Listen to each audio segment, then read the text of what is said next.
p.m. East African time here in Nairobi, Kenya. Thank you for keeping it TV47 as we get you up to speed on the latest at this hour. Now, Makueni's healthcare system is facing disruption as clinical officers sustain their nationwide strike, leaving more than 200 health facilities largely deserted. The Kenya Union of Clinical Officers says the county government has failed to resolve long-standing employment and remuneration grievances. The union is demanding implementation of the delayed collective bargaining agreement, higher risk allowances and payment of accrued arrears. It also wants the Director of Clinical Services position established, officers aligned with career guidelines and 110 contracted clinical officers absorbed. Now the union further wants universal health coverage staff moved to permanent and pensionable terms. Solidarity forever. It has taken us 27 days out. We are affecting service delivery. Health is critical. And for the government of Makueni to achieve and to realize the results that it has promised all out people. If you are the accounting officer, you must be responsible. You must be held directly responsible. Now, residents of Ngomeni in Mwingi North are raising concern of a possible conflict following the recent influx of camel herders in the area. The residents, who largely depend on farming for their livelihoods, say they fear a repeat of the Kwakamari incident where 8 people were killed. They claim camel herders have since moved into the Ngomeni area, raising concern over escalating tensions and possible clashes between the herders and local communities. Tunaovia mambo ya usalama wetu kwa sababu tunaelewa yale yalitokea kwa Kamari ward ya Saikuru, na kwa sasa kuna ngamia ambazo zinazidi kuonekana kwa wingi ambazo zinachukiwa kwamba ndio zimetoka pande ya kwa Kamari Saikuru, na ambazo zinaonekana pande ya Mandongoi chini nyuma ya kambi ya GSU Mandongoi, na zile ambazo community inawoga kwamba ielewe vizuri kwamba kunaweza tokea mambo kama yale ambayo yalitokea kwa Kamari. Sasa haki itapatikana lini? Tuko na shida. Wale wenzetu wamekuwa wakifanya hataki kule kwa Kamari. Sasa wamehama kutoka kwa Kamari, sasa wako Ngomeni, the lower part of Ngomeni. Na huko ndio wanafanya zile vituko. All right, and to matters politics, Prime Cabinet Secretary Musalia Mudavadi is urging Western Kenya to look beyond the 2027 election while backing President William Ruto's re-election bid. Speaking in Kakamega, Mudavadi called for increased voter registration and what he described as political continuity, saying ongoing infrastructure projects require sustained government support. Mudavadi has cited the Rironi-Mau Summit Road expansion as project capable of improving regional trade and connectivity. Mudavadi also launched the Magharibi Movement, a lobby group bringing together leaders and representatives from Kakamega's 12 sub-counties.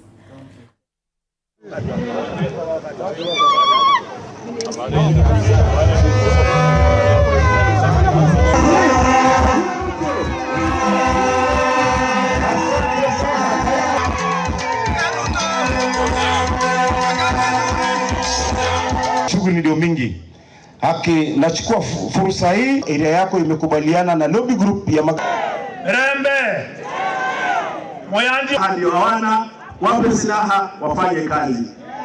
Mwenyezi Mungu wafanye biashara.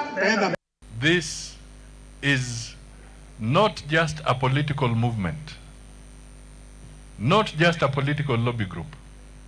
This is a lobby group about the welfare, the destiny of our community. So if you are looking at this lobby group as a lobby group that ends with the election of 2027, then you have got the wrong agenda.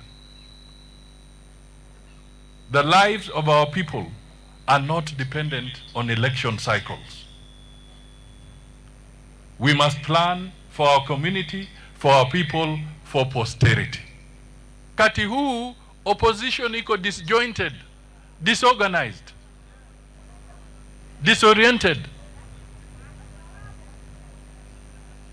Yani ni opposition ya D. ODM youth leaders at Coast Region have reaffirmed their loyalty to party leader Oburu Oginga as they mobilize ahead of the 2027 general election. The youth have backed ODM's cooperation with government but challenged the opposition to clearly state what it offers young people. They have also urged Coast youth to register as voters, saying electoral numbers will be key in shaping the political agenda in 2027.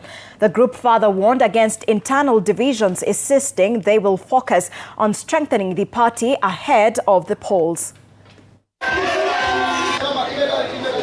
This party has only one party leader at the moment, and his position is our position. His choice is our choice. His decisions are our decisions. Sisi kama vijana lazima tujiulize maswali magumu. Kwanza, serikali hii inatusaidia vipi na inatupangia nini? Mnanipata? Serikali za chini na zile za juu, si ndio? Because siasa inaanza. And life is controlled by politics, si ndio? Wengine wanapiga siasa, wengine wanafanya kazi. Hakuna kiongozi ambaye atawachukua serious kama hamna kadi ya kura. Tuanzie hapo. Wangapi hapo wako na kadi ya kura? Wangapi wako kadi? Nataka tuhakikishe ile target ya Mombasa ya kuongeza 200,000 registered voters lazima tufikishe. Na najua ya kwamba within our comrades, kwa sababu tu pekee kuna 18,000 comrades hapo. Hiyo ni yatosha kuchagua au kuamua ni nani atakuwa rais, ni nani atakuwa gavana, ni nani atakuwa senator, nani atakuwa MCA, mbunge na menginevyo, sio? Now, Head of Public Service Felix Koskei has urged Kenyans to embrace the Vision 2060 blueprint recently launched by President William Ruto. Speaking during a homecoming ceremony in Busia, Koskei challenged youth to be at the forefront of public participation in Beyond Vision 2030, ensuring it benefits all Kenyans. He also urged youth to vie for leadership positions, with his remarks echoed by Economic Planning Secretary Dr. Boniface Makoha. People like Oyatsi, this foundation of the Vision 2060 will be realized, because without governance and accountability, it will be very difficult to prosper when it comes to economics field, political and social sector. So I want to urge all of us on that note that with the launching of the national conversation to discuss Kenya beyond 2030 and perhaps to 2060 or 2063. For this country to reach where it has reached, we have a plan we have been implementing, Vision 2030. Questions are, where is the plan? Has it plan is still on? Well, there is a need for government and leaders to invest more on education for a better generation. Speaking in when she visited New Creation Children's Home, Butula, Busia County, Liza Foundation CEO and founder Elizabeth Mutuku, where they supported the children with school fees and other necessities, she urged leaders to join hands in bettering the education sector and improve the environment of the less privileged in the society. Mbili, another NGO inaitwa Mana. Shule mbalimbali na zaidi makao ya watoto ambao ni yatima, mayatima na wale ambao hawana uwezo wa juu zaidi. Manake licha ya kuwa serikali inatoa capitation, kuna pesa zingine za ziada ambazo zinahitajika katika mashule, na wakati mwingi wazazi wengine hawana uwezo. Hivyo basi serikali ikipata kuingililia kati, viongozi mbalimbali, najua eneo hili pia lina viongozi na kaunti zote 47 zina viongozi, wote wakileta nguvu moja pamoja ama nguvu hii pamoja, tuna uwezo wa kufanya mabadiliko katika sekta ya elimu na tusipate watoto ambao wapo nyumbani licha ya kuwa na uwezo mkubwa wa kusoma. We believe at Lisa Foundation that education is an equalizer. You give them equal opportunity, they'll be able to go very far. Those lawyers up there, they are one day very vulnerable. That's why we give education as our first priority always, because we believe that we may not be able to help them so much, but when we help them in education, we can really help them. Tunashukuru kwa sababu ya hafla hii imeangazia mambo ya masomo kwa watoto, and ninataka nishukuru kwa sababu itasaidia watoto kuwa shuleni, na serikali, wanasiasa na watu wote, all stakeholders. Nataka ni appeal to them so that wakuje pamoja, washikane mikono kuhakikisha kwamba sio tu watoto wa home pekee, lakini watoto katika maeneo zetu zote wameenda shule. From there, we head on to northern Kenya, where Garissa Township MP Decor Mohammed has hit out at former Deputy President Rigathi Gachagua over what he terms as persistent criticism of Kenya's security agencies. Speaking in Garissa town, Mohammed accused the former Deputy President of politicizing security matters and seeking to interfere with institutions mandated to protect the country. He urged politicians to let security agencies discharge their responsibilities without political intimidation or interference. Anasema sisi kama viongozi wa kutoka hii region, we do not develop our areas. Hii terminal imejengwa na governor. Aione na nitamtumania, niko na namba yake, nitamtumania. So aone hii terminal iko hapa, imejengwa na county government of Garissa. Hii runway imejengwa na national government. Sio yeye ameenda kutuombea. He is not the one who went to the president. Si yeye ndiye aliuliza president tujenge airport. Ni sisi kama viongozi kutoka hapa that this runway here is rehabilitated and extended and now very beautiful, very safe. Now, Kenyans have been urged to evaluate leaders based on their development track record before making their electoral decisions. The call has been made by Murang'a leaders led by woman representative Betty Maina, speaking during a women empowerment forum in Gadera Maragua constituency. The leaders urged Kenyans to maintain peace and unity, warning against being divided by politics and the interests of individual leaders. They noted that elected leaders have a responsibility to serve Kenyans until 2027, when citizens will make their political choices through the ballot. Tufanye siasa ya amani. Tufanye siasa ya amani. Tusiangalie watu kwa msingi ya ukabila na kwa msingi ya dini yao. Nyinyi mlienda mkapiga kura, wale watu walichaguliwa wasafu kutoka 2022 mpaka 2027. Wacha tufanye siasa ati hata watu wakimaliza kupiga kura, mwananchi atarudi kwake na endelee na biashara yake. Kama alikuwa anaenda kulima, atapiga kura asubuhi na arudi aendelee na kazi yake ya shamba. Kama mwananchi anauza duka, tufanye siasa kana kwamba mtu atapiga kura yake na pia arudi kwa biashara zake.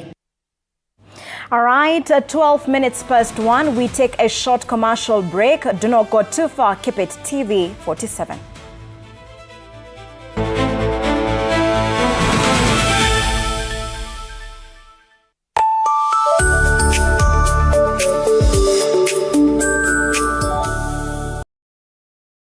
Sundays at 8:30 p.m. Good morning. You have my rent? Leo jioni kama tutakuwa tumelipa rent, nauza hii simu yako. Hamna pesa. I need 3 G's to make my nails today. Sasa hivi natuhusu aje? Can I order now? Do you ship? Can I get blinking ones? Mimi nilikuwa na trade. Nimewekelea kitele yangu. Kitele yangu na trade. Nikikunyuma. Oh my God. You left me. Nitumie ni line. Uko nje kuna wifi. Why? High five? Wait, so what do we call this dish again? I have no idea. The cucumbers are there specifically for my beauty routine. Tangu lini kero umeka kwa beauty product? Na ameenda. Tunafaa tukuwe na logo yetu. Like, si ni brand already. You won't entertain divas. No. I'm not dealing with a man child. Amazing. Nishapenda hii energy. Sundays at 8:30 p.m. on TV47. Saturday at 8:30 p.m. My father used to tell me that our hotel is the home for travelers. I guess I forgot that. Recently, it's been more of a mirror of my own ambition. Ooh, yeah. We might fail. We will probably fail, but not for a lack of trying. So for the last time, and the first time, welcome to Connect In, the best experience in Eastern Central Africa and its environs. Saturday at 8:30 p.m. on TV47. Wednesdays at 8:30 p.m. This is a very serious place. I see that.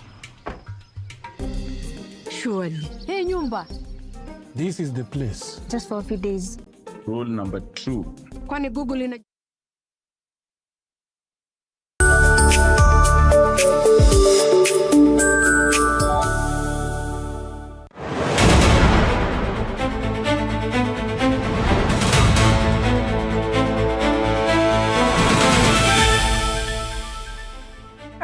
Thank you very much for staying with us. This is TV47 at 1. Now, TSP party leader Mwingi North has strongly criticized DCP leader Rigathi Gachagua, accusing him of misleading Kenyans through divisive politics. North says leaders should respect citizens' democratic right to choose their preferred leaders without political pressure. Speaking during a development tour in Nanyuki town, North accused Gachagua of encouraging residents to isolate leaders who do not support his political camp. North further alleged that Gachagua has used a demeaning language against leaders supporting the government in the Mount Kenya region. Meanwhile, Forestry Principal Secretary Gitonga Mugambi has urged residents to support Deputy President Kithure Kindiki. Rigathi alikuwa hapa Nanyuki town. Akanitukana, aliongea dakika 17. Dakika 17, dakika 14 ilikuwa ni kutukana Kionjore kutoka mwanzo mpaka mwisho. Wali rongo. Wala mlisikiza Rigathi. Aliongea dakika 17, dakika 14 ilikuwa ni kutukana. Sasa jameni, sinieri agenitukana dakika 3, alafu dakika 14 atumie kuambia serikali watu ya Kanyoni hawana daraja. Aseme watu ya Kanyoni kuna plot wanataka wapewe na serikali walime. Na serikali imewanyima, nitakuja kuwapatia. Aseme barabara ya Kahorora itegenezwe. Na ikikosa kutegenezwa atakuja kutegeneza. Aseme watoto wetu hawana mashule, atakuja kuwajengea mashule. Hata kama huyu Kasongo ni mbaya namna gani, yeye ndiye amefungua forest uende ukalime. Wale wanapigana na Kasongo, President Ruto, wanalima yeye ati alifungua msitu ili aibe miti. Yani ati president alifungua msitu ndiye aibe nini? Lakini nyinyi ile jamu likuwa naye na umaskini, rais amewaondolea. Kwa hivyo hata kama huna asanti kwa rais, hata kama hutampigia kura, kumbuka jioni mtu ambaye unalima forest, ukiwekelea chakula kwa meza, ukilipia mtoto karo, ukinunua dawa, kumbuka ni yeye amekusaidia. Now, Giriama artists have turned to elders seeking cleansing and blessings in their music careers. The artists visited Kaya Fungo's sacred forest in Kilifi, where elders performed cleansing rituals and offered blessings in the hope of turning around their fortunes. The artists say the move was influenced by years of financial struggles despite their performances at hotels, airports and events. They believe something has been holding them back from reaping the financial rewards of their talent, even as they watch artists from other communities thrive. Njokulia wale maarufu wa Kimjikenda wamekufa, hawana kitu. Tumeelewana mpaka hapo? Na kwa hali hiyo tumeona kwamba labda kuna mahali kulikuwa kunakosekana, na tumeona mahali ambao kulikuwa kunakosekana labda ni kukosa baraka za wazee ama kutanguliza radhi za wazee. Wamekuja hapa kuomba baraka na radhi za wazee ili wakati wanapoenda kuimba waweze kufanikiwa kama wale waimbaji wengine. Tunaona waimbaji wengine wanafundisha watoto wao na kuimba, wanajenga na kuimba, wanaishi vizuri kama kazi nyingine ile inafaidisha familia zao. Lakini waimbaji wetu wa Kimijikenda wao ni kufa masikini, ni kuimba tu matangani. Tumeelewana mpaka hapo? Kula mbuzi tu kuishia hapo. Lakini ukiangalia wako na talent ambazo ni nzuri lakini haziwafaidi kimaisha. Ndio maana leo wamekuja, wameanza na bado watakuja wengi kwa ajili wapate baraka na radhi ili wafanikiwe kama wale waimbaji wengine. Now, tensions were high in parts of Homa Bay County on Sunday morning as the Linda Mwananchi movement prepared to hold a rally in the county. Tires were set ablaze at Oyugis Junction, with the incident raising concern over possible disruptions as supporters made their way to the political gatherings. Now, let's cross over and listen in to what is happening at the moment.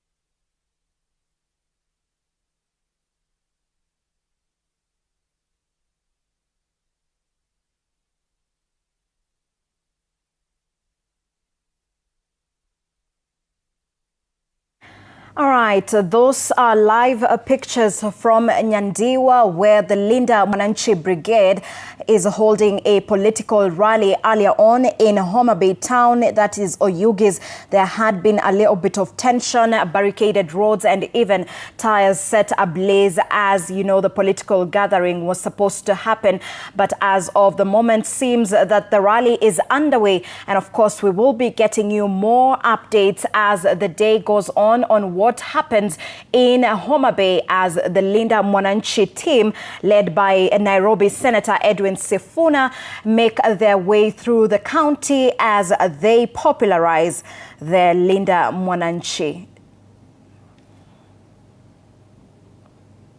All right, moving on, conservation experts are raising concern over declining wildlife populations in and around Lake Naivasha, with hippo numbers falling by more than 500 and waterbird populations nearly halving from about 20,000. Now, the alarming trend has prompted conservationists to turn to the next generation, with the inaugural Sawela Kids Conservation Festival held this weekend in Naivasha to inspire children to protect the lake's fragile ecosystem. Willie Dennis Njiru has more. For the first time, Sawela Lodges opened its doors to hundreds of children from across the country for a festival with a purpose: to teach the next generation the importance of protecting nature and preserving the Lake Naivasha fragile ecosystem. The lake, riparian land, and also the littoral zone where papyrus is, act as a buffer that secures the lake from impurities, pollution, siltation, and all types of negativities that may threaten our lake. Unfortunately, we've destroyed nearly everything that used to provide that buffer. It's all about conservation in the world. And that is why you see organizations in the world are trying to give carbon credits to countries that are conserving planting trees. Because we all know that we are in this whole game together as a whole globe. We have to conserve. If we don't, we do it at our own peril. With serious concerns over declining species population in Lake Naivasha, from fish and water birds to the iconic hippos, conservationists say urgent action is needed. Hippo numbers are estimated to have dropped from about 1,250 to 700, while water bird population have fallen from approximately 20,000 to nearly 10,000. We had a population of birds in the year 1990s. The lake used to host over 20,000 birds. Presently, we barely get to 10,000 birds at any given time. You look at the population of hippos, when you compare the numbers that we had in the year 2000, we had over 1,200 hippos. Presently, we have barely 700 hippos in our lake. Conservation starts with awareness. By helping children understand, appreciate and love nature today, they can become the generation that protects its tomorrow. This as concerns grow over continued consumption of natural resources despite decades of conservation efforts. Of course, we're enjoying what the previous generation conserved for us, but then the thing is, well, we are not doing so well in terms of conservation of the environment. And therefore, we want to encourage the government, and specifically through the Ministry of Tourism, to ensure that these particular areas are protected and they're conserved. Organizers say the annual festival will bring together conservationists, educators and children, creating opportunities for young people to learn about wildlife and environmental protection. They believe there is no better way of shaping the future of conservation than by empowering the generation that will inherit it. If we don't conserve our environment, if we don't preserve our environment, especially us being the generation of tomorrow, we will really suffer. We've planted about 10,000 trees here. If you look all around, every group that comes for a meeting here, we urge them and ask them kindly to plant some trees. The last best time one would have planted a tree was 10 years ago. So the next best time one would plant a tree is now. So go out there and plant a tree and let us change our environment. For TV47, from Sheilar Lodges in Naivasha, Nakuru County.